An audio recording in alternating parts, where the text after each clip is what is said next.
예수께서 다시 바닷가에서 가르치기 시작하셨다. 매우 큰 무리가 모였더니 예수께서는 배에 오르셔서 바다 쪽에 앉으셨다. 무리는 모두 바닷가에 무태 있었다. 예수께서 비유로 여러 가지를 가르치셨는데 가르치시면서 그들에게 이렇게 말씀하셨다. 잘 들어라. 씨를 뿌리는 사람이 씨를 뿌리러 나갔다. 그가 씨를 뿌리는데 덜은 길가에 떨어지니 새들이 와서 그것을 쪼아 먹었다.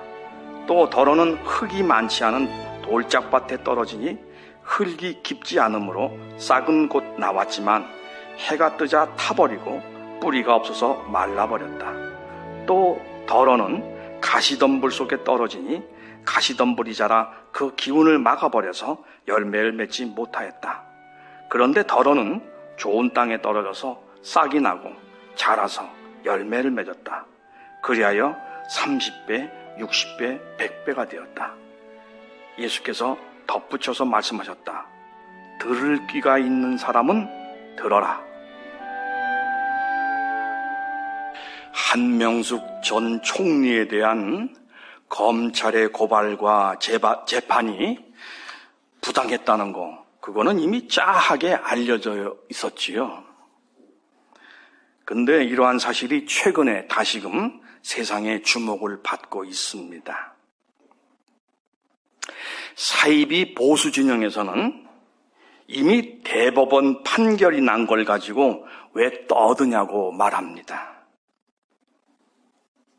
이런 주장은 검찰이나 법원이 권력의 하수인으로 전락하지 않았을 때에나 고려해 볼 수 있는 그런 말이죠. 환하게 알려진 사실 아닌가요?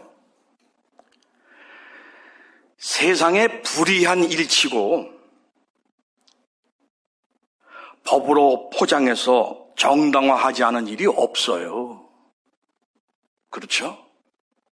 세상에 불의한 일치고 법으로 포장해서 정당화하지 않은 일이 없습니다.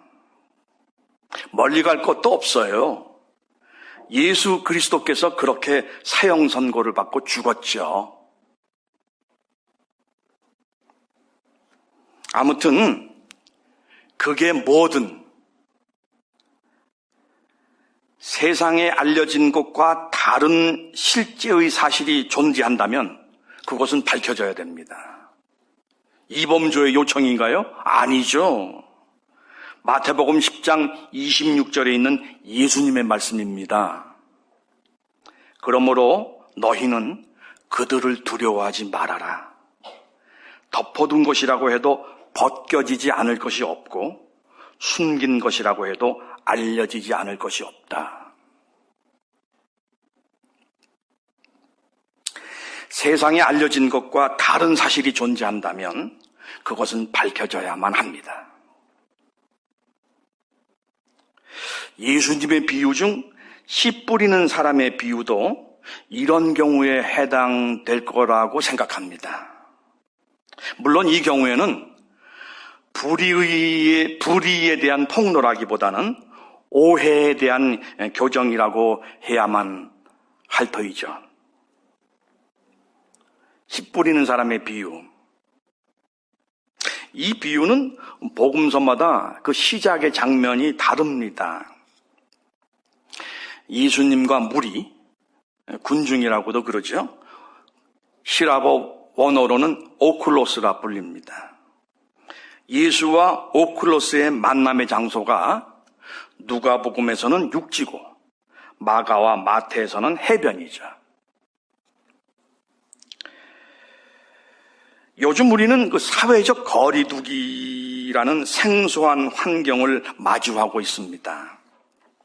근데 놀랍게도 마가와 마태복음에도 사회적 거리두기가 등장하고 있습니다.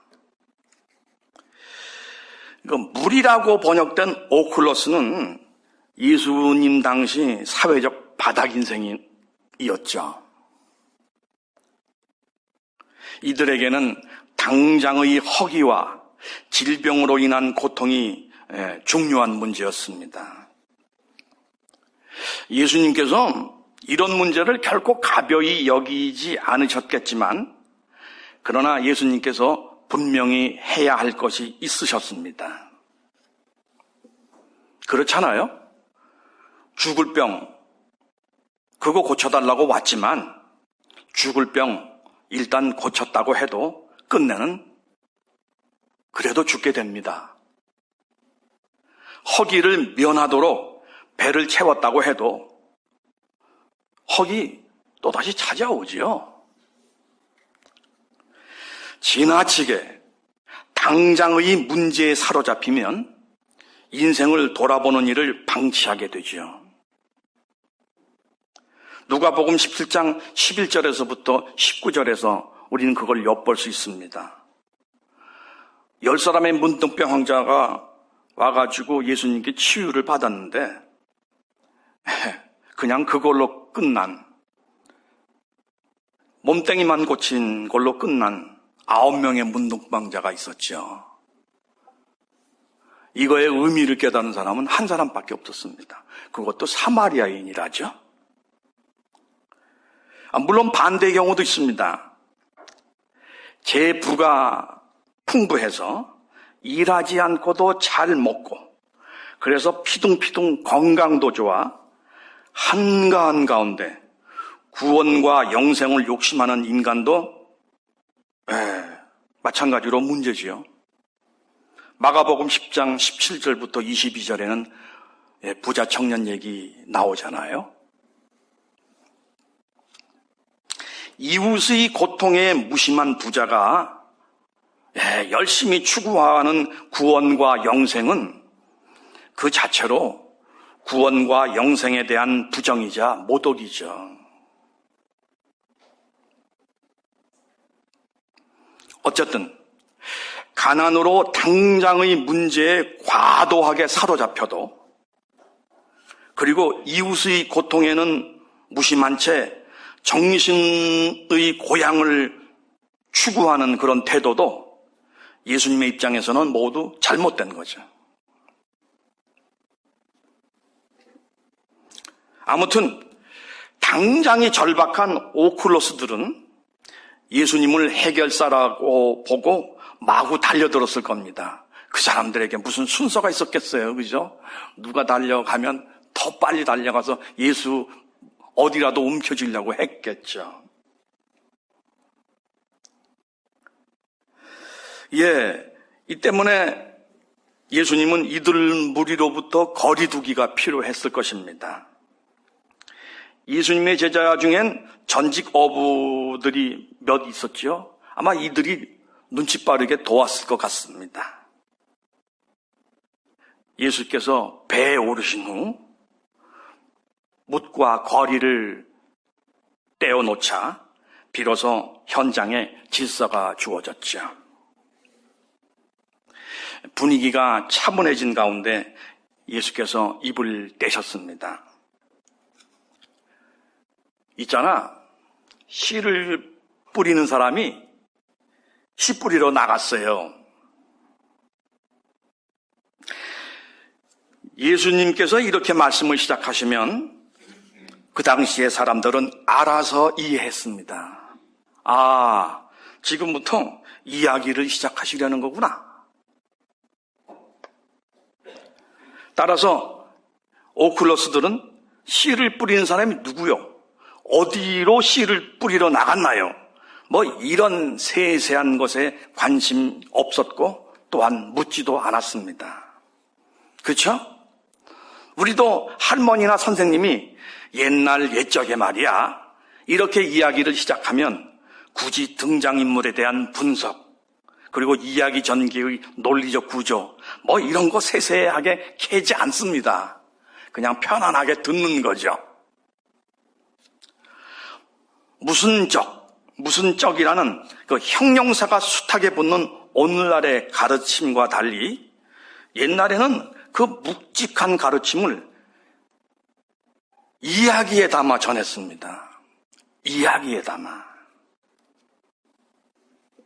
그럼에도 가르침을 전하는데 어려움이 없었을 뿐더러 거기에 더해 이 민중이라 불리는 바닥 인생들이 알고 보면 놀라운 표현의 능력을 가지고 있다는 것도 엿볼 수 있게 만들죠. 가방끈 짧으면 말도 못하나요? 그렇지 않거든요. 기가 막힙니다. 예를 들어볼까요? 5, 6월에 들어온 머슴이 주님 마님 속것을 걱정한다. 기막힌 얘기죠, 그죠? 괜히 나대는 걸 놓고 이렇게 얘기한다니까요. 말이 고우면 비지 사러 갔다가 두부 사온다. 예.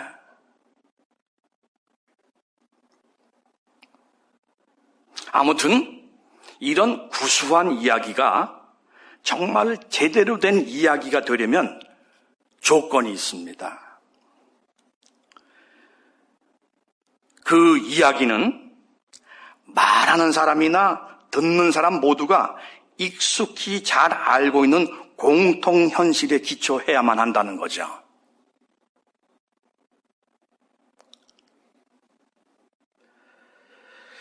씨 뿌리는 사람의 비유는요, 땅에다 씨를 뿌려본 사람이 말하고 땅에다 씨를 뿌려본 사람이 들어야 비로소 살아있는 이야기가 되는 거죠.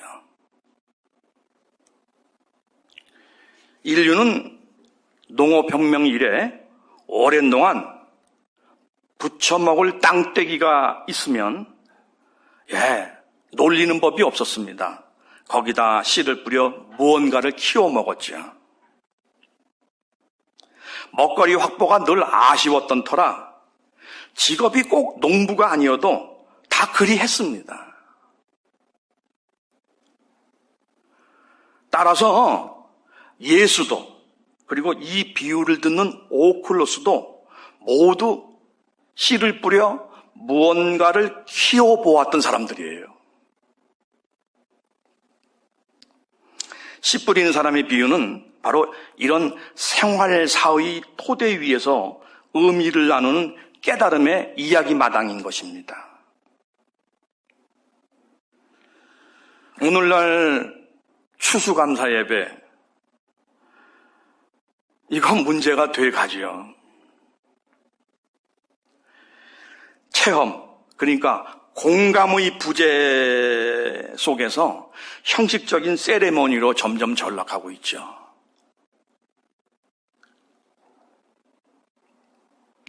예수님의 말씀은 계속됩니다. 마가복음 4장 4절부터 9절의 내용이죠. 씨를 뿌리는데 덜어는 길가에 떨어져 새들이 쪼아먹어, 덜어는 흐르기 많지 않은 돌짝밭에 떨어져 싹이 나긴 했지만 햇볕에 그 뿌리가 모두 말라버렸지. 또 덜어는 가시덤불 속에 떨어지니까 가시덤불의 기운에 막혀 열매를 맺지 못했어. 그러나 덜어는 좋은 땅에 떨어져 30배, 60배, 100배로 열매를 맺지. 다 알고 있지 이거?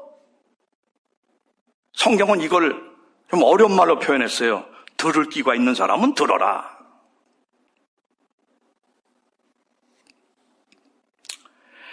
예수께서 혼자 계실 때, 그러니까 한참 시간이 흘러 예수님 주변으로 몰려들었던 오클로스 무리들이 흩어져 돌아갔다는 얘기인 것 같습니다. 아무튼 예수님께서 혼자 계실 때 제자와 함께 주변 사람들이 예수께서 말씀하셨던 그 비유의 뜻을 물었습니다. 마가복음 4장 10절부터 12절의 내용이죠. 이거 좀 이상하지 않아요? 이거 되게 이상합니다. 아니, 예수님께서 가르침을 베풀었는데 제자들까지도 무슨 뜻인지 모른다고요? 그렇다면 예수님의 가르침은 전달에 실패했다는 얘기입니다. 아니, 무슨 어려운 논리가 담긴 그죠? 강연을 설법한 것도 아니고 그냥 단순히 비유를 말했을 뿐인데, 근데 이해를 못하겠다고요? 게다가 예수님 어떤 분입니까? 말씀 정말 똑 떨어지게 기가 막히게 하시는 분 아니에요? 아무리 봐도 이 부분은 독자인 우리가 납득하기 쉽지 않습니다. 아니, 굉장히 쉽게 가르쳤는데 뭘 이해를 못해. 여기서 우리는 마가에 자주 등장하는 장면을 염두에 둘 필요가 있습니다. 마가복음에는 스승과 제자들 사이에 소통이 잘 안 되는 그런 장면들이 많습니다. 제자들이 돌머리이고 스승 역시 강의 능력이 형편없어서가 아닙니다. 독일 신학자 빌헬름 브레데가 있습니다. 이 사람은 마가복음에서 뭔가 하나를 캐냈는데 그건 뭐냐면 메시아의 비밀이라는 거예요. 그러니까 마가는 메시아의 비밀이라는 특정 관점을 가진 기록자 또는 편집자였다는 겁니다. 자신이 메시아라는 사실이 드러나는 것을 원치 않는 예수가 곧 마가가 표현하고자 하는 예수였다는 거죠. 따라서 제자를 포함한 오클로스가 예수의 가르침을 금방 깨닫지 못하는 것은 하늘의 비밀을 지키기 위한 그 전제 내지는 의도에 딸린 부속 현상이라는 거죠. 이런 마가의 전제 속에서 마가복음 4장 13절부터 20절은 예수님께서 제자들을 위해 씨 뿌리는 사람의 비유를 더 친절하게 해설해 주시는 그런 내용을 담고 있습니다. 우리가 다 잘 알고 있죠? 씨 뿌리는 사람이 뿌린 씨는 말씀을 가리킨다. 길가에 뿌려진 씨는 말씀을 듣기는 하나 사탄에게 금방 빼앗기는 사람을 말한다. 돌짝밭에 뿌려진 씨는 말씀을 듣고 기뻐하나 그 뿌리가 없어서 환난이나 박해를 만나면 걸려 넘어지는 사람을 말한다. 가시덤불 속에 뿌려진 씨는 말씀을 듣기는 했지만 욕심에 빠져서 세상 염려로 결국 열매를 맺지 못하는 사람을 말한다. 좋은 땅에 뿌려진 씨는 말씀을 듣고 잘 받아들여서 그래서 30배, 60배, 100배의 열매를 맺는 사람을 말한다.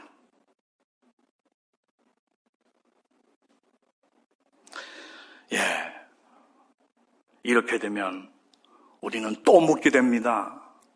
또 묻게 돼요.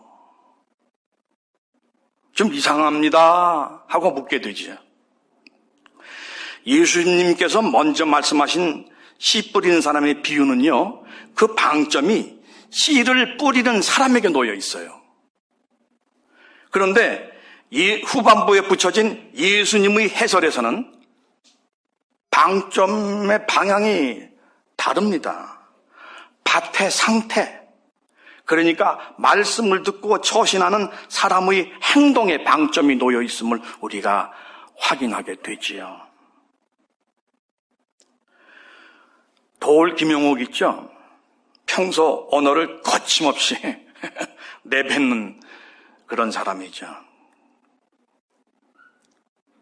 이 부분을 지나치지 않겠죠?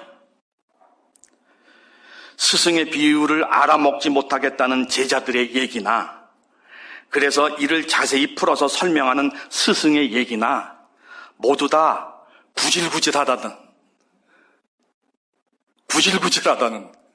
도올 김용옥의 말입니다.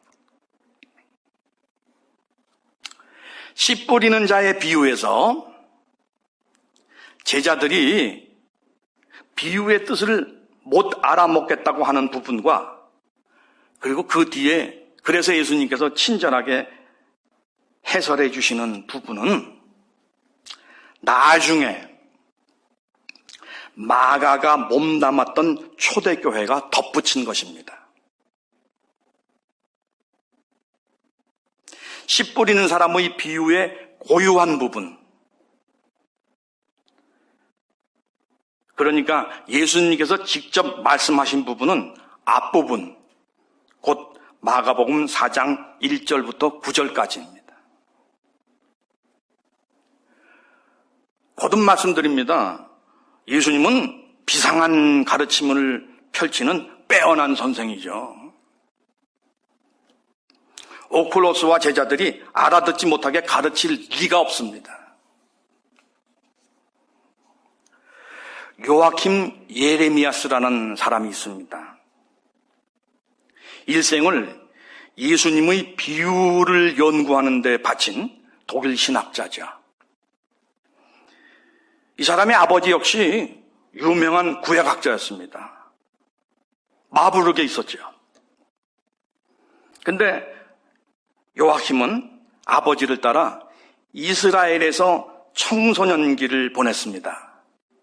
그래서 팔레스티나의 생태 환경을 잘 알고 있었어요. 이러한 성장 배경 때문에 요아킴은 씨 뿌리는 사람의 비유를 예수의 본래 의도에 충실하도록 해석할 수 있었습니다.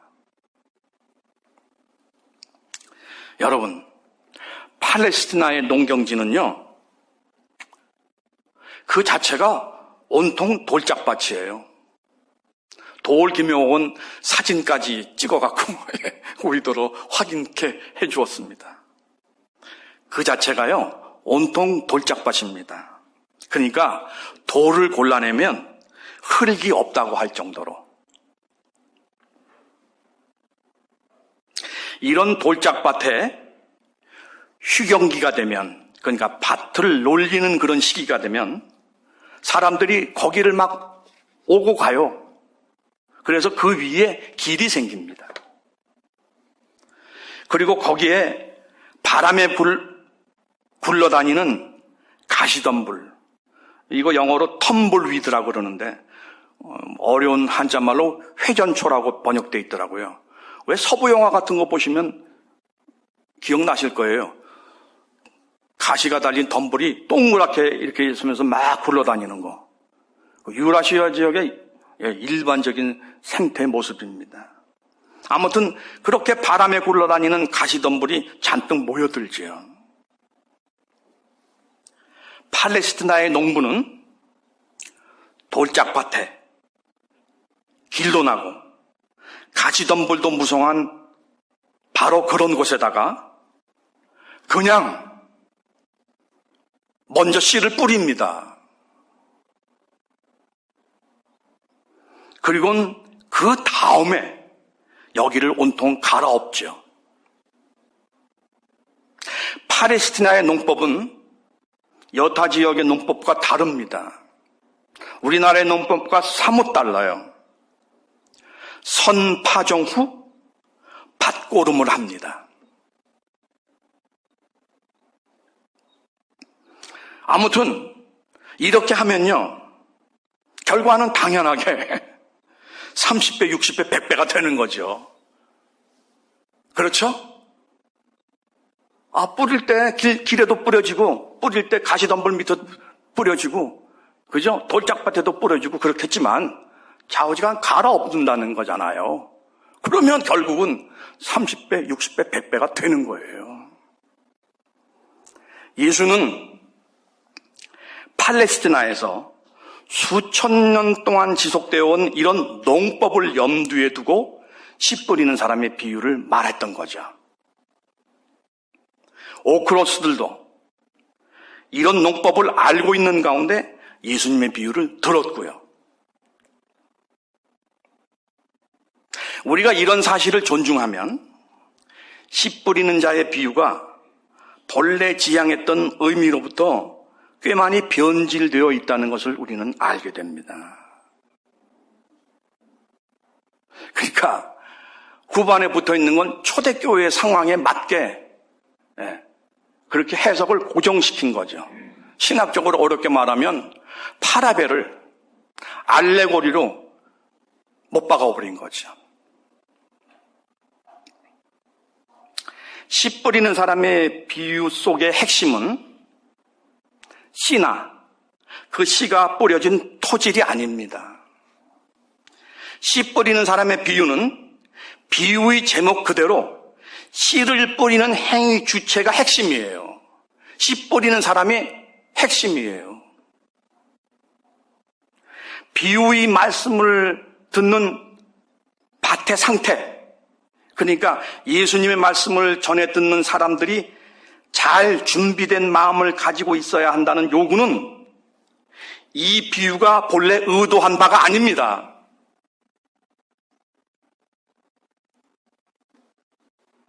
말씀을 어찌어찌 잘 간직해 시험에 들지 않고 열매를 맺느냐는 그런 소심한 고려, 그러니까 수동적이면서도 피동적인 행위는 예수님의 이 비유가 관심하는 영역이 아니에요.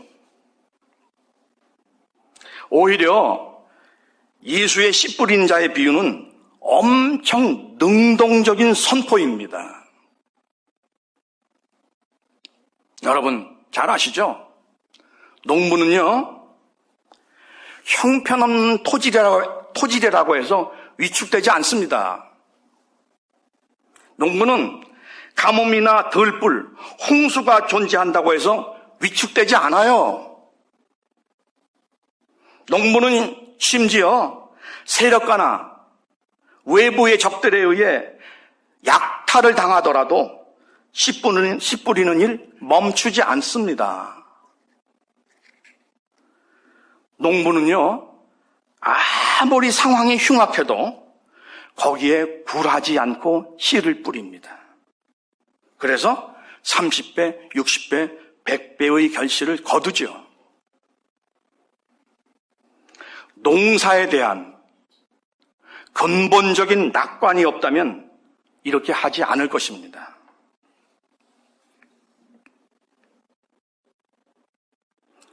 근데 예수님의 씨 뿌리는 자의 비유는 신앙적인 가르침이죠. 그러므로 예수님의 비유는 이렇게 풀어서 말할 수 있겠습니다. 하나님이 계셔. 그러니까 너희가 마주한 상황이 아무리 흉악하더라도 거기에 주눅들지 말고 네가 하는 일, 해야 할 일, 그걸 의연하게 계속해. 씨 뿌려. 그러면 30배, 60배, 100배의 결실을 거두게 돼 있어.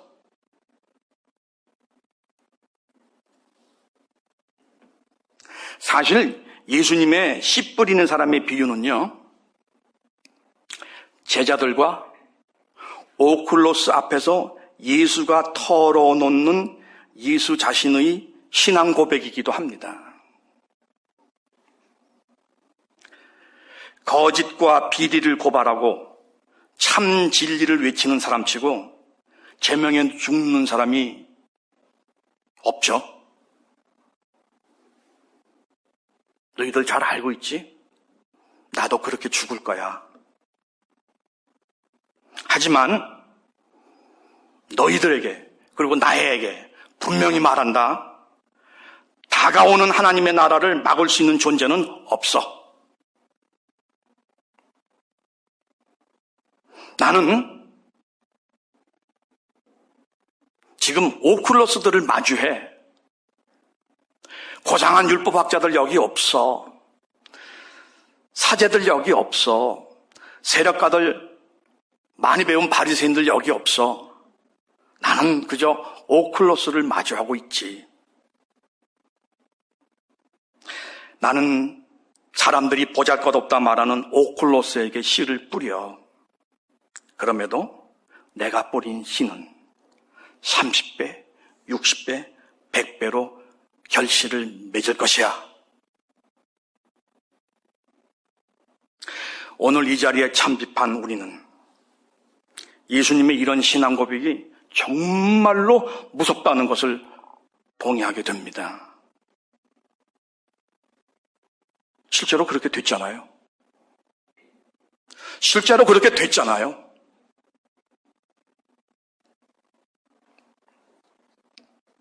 그런데 예수님의 비유는 여기서 끝이 아닙니다. 예수의 씨 뿌리는 사람의 비유는 우리더러도 분명하게 말하고 있죠. 우리도 씨를 뿌리는 사람이라고. 이럴 땐 또 우리 굉장히 겸손해지죠. 씨 뿌리라 그러면 갑자기 겸손해지죠. 아, 우리는 악하고 추해서 그런 자격이 없다고. 이런 경우는 이 겸양이 별 의미가 없습니다. 그렇잖아요. 우리는 누구냐면 예수께서 토질의 좋고 나쁨을 따지지 않고 씨 뿌린 밭이에요.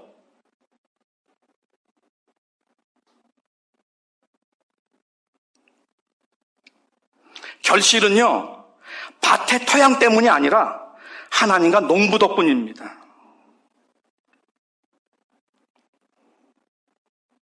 동시에 우리는 악하고 추함에도 불구하고 예수님의 말씀처럼 씨를 뿌리는 자지요.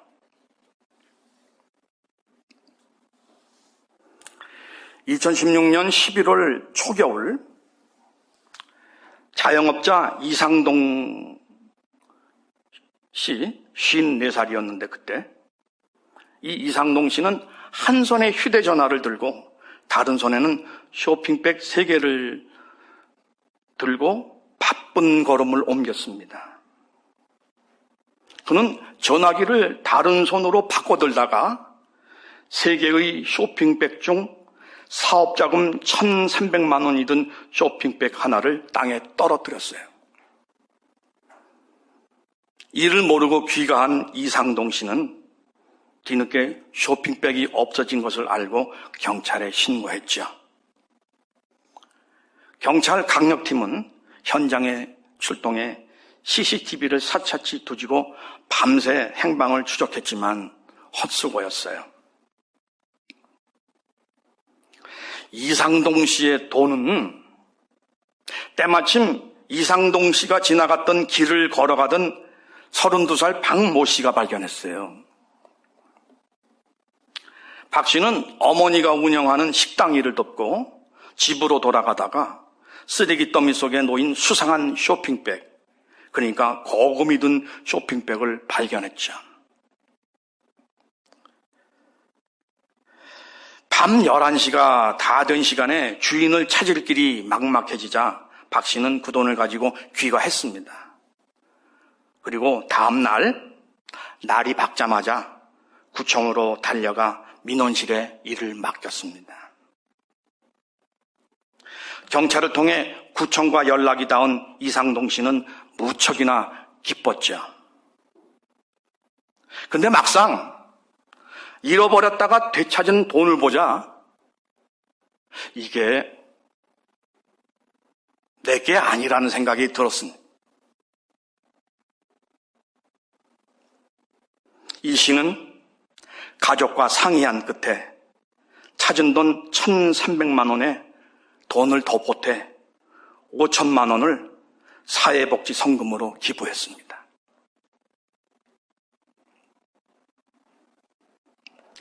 돈을 찾아준 32살 박 씨도, 그리고 여기에 더 보태 사회복지 성금을 기탁한 이상동 씨도 모두 평범한 사람들이죠. 우리 예수쟁이들이 그토록 중시하는 회심한 사람, 구원의 확신이 있는 사람, 그런 사람 아닙니다. 아니, 그런 것 자체도 모르겠죠. 하지만 회심했다는 그 많은 예수쟁이들이 잘 못하는 일을 했어요.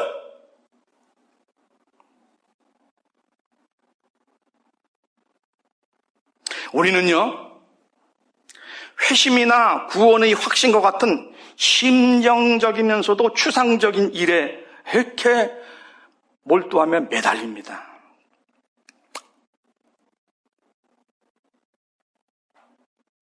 근데 세상 사람들은 이런 것과 무관하게 그냥 선한 일을 하죠. 예, 제가 젊은이들 많이 만나 상담하게 됩니다. 신학을 하겠다 그래요. 야, 꼭 뭐 신학을 해야 하냐? 주님의 일을 하고 싶습니다. 야, 목사가 돼야만 주님의 일을 하는 거냐? 아니, 그냥 너 주님의 일 얼마든지 할 수 있지 않냐? 마찬가지죠.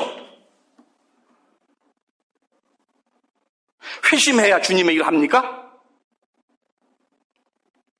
회심해야만 주님의 일을 할 수 있냐고요?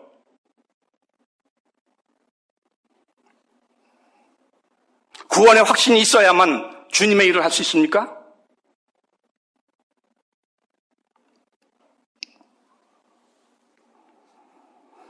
회심이나 구원의 확신, 이거 다 하나님으로부터 주어지는 은혜라고 말을 하지요. 그러면 그걸로 다 끝나나요? 우리는 물음을 가지고 있는 존재예요. 그러면 내가 선한 일을 못하는 건 나도 회심하고 싶은데, 나도 구원의 확신을 갖고 싶은데 그걸 허락하지 않으신 하나님 책임 아니야? 하나님 책임인가요?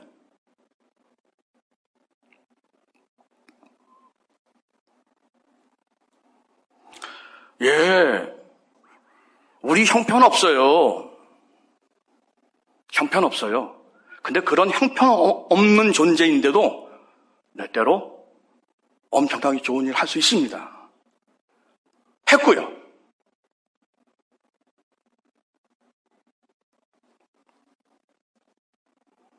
예수님의 말씀은 매우 현실적이고 일상적이며 또한 구체적입니다. 누구나 씨를 뿌릴 수 있답니다. 그러면 열매도 있답니다. 박 씨가 뿌린 씨가 이상동 씨의 일로 열매를 맺고, 이상동 씨가 뿌린 씨로 해서 대한민국 사람들이 마음에 크게 위로를 받고, 아직 살만한 세상이네, 열심히 살아야 되겠다라고 각오하게 됐죠. 씨 뿌릴 수 있습니다. 뿌리세요. 기도드리겠습니다.